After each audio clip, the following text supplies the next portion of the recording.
एक नारी पूरे समाज की दिशा बदल सकती है, लेकिन क्या आज का समाज उसे उसका स्थान देता है? चाणक्य कहते हैं, जहां नारी की पूजा होती है, वहां देवताओं का वास होता है। फिर क्यों आज नारी को सिर्फ सीमाओं में बांधा गया है? नमस्कार साथियों, स्वागत है आपका द भारत डायलॉग्स की चाणक्य नीति श्रृंखला में। आज हम पहुंचे हैं अध्याय 15, जहां चाणक्य बताते हैं स्त्री का समाज में क्या स्थान है। ये अध्याय केवल एक सामाजिक टिप्पणी नहीं है, बल्कि यह जीवन, संस्कृति और भविष्य की नींव पर आधारित दर्शन है। अध्याय 15, स्त्री और समाज का महत्व। एक, नारी को कैसे देखते थे चाणक्य? बहुत लोग यह मानते हैं कि चाणक्य स्त्रियों को कठोरता से आंकते थे, लेकिन सत्य यह है कि चाणक्य एक अत्यंत व्यवहारिक और गहराई से सोचने वाले दार्शनिक थे।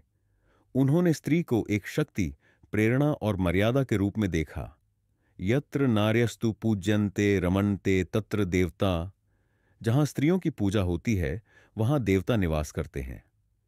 यह बात केवल धार्मिक संदर्भ नहीं है, बल्कि समाज की संरचना की एक बुनियादी शिक्षा है। 2, स्त्री समाज की आधारशिला। चाणक्य मानते थे कि स्त्री केवल परिवार नहीं, पूरे समाज का निर्माण करती है।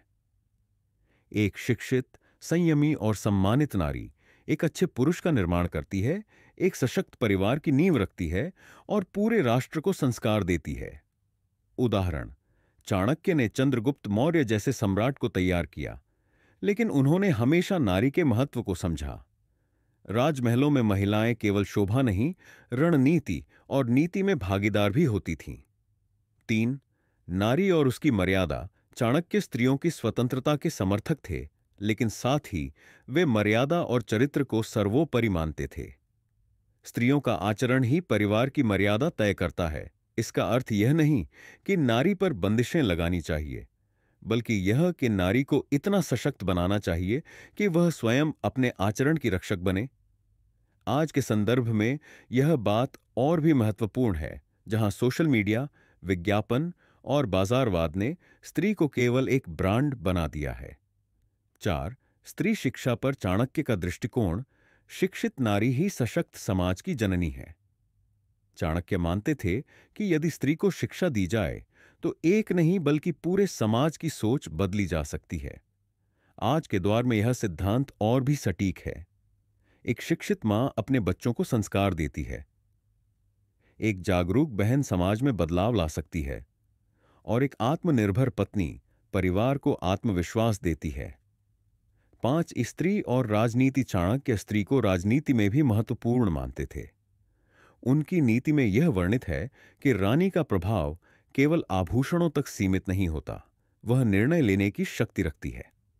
आज महिलाएं पुलिस से लेकर संसद तक पहुंची हैं, विज्ञान से लेकर स्पेस तक नेतृत्व कर रही है। चाणक्य का यह विचार आज भी पूरी तरह प्रासंगिक है। आज के समाज में इसका महत्व, आज जब नारी सशक्तिकरण के नाम पर दिखावा होता है, तब चाणक्य की नीति हमें सच्चे अर्थों में स्त्री का महत्व समझने का मार्ग देती है। यह अध्याय हमें सिखाता है कि स्त्री को सजावट नहीं, सम्मान और अधिकार चाहिए। उसके विचार, शिक्षा और शक्ति को पहचानना ही सच्चा समाजवाद है। और सबसे जरूरी, स्त्री को सुरक्षा नहीं, स्वावलंबन की आवश्यकता है। निष्कर्ष, जहां नारी का सम्मान नहीं होता, वहां न धर्म फलता है, न नीति।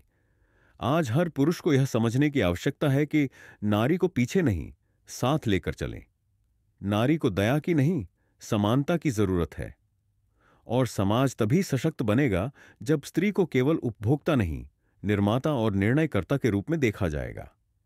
अगर यह वीडियो आपको प्रेरणादायक लगी हो तो द भारत डायलॉग्स को सब्सक्राइब करें, लाइक करें, कमेंट करें। आपके अनुसार आज नारी का सबसे बड़ा संघर्ष क्या है? अगला अध्याय मिस न करें।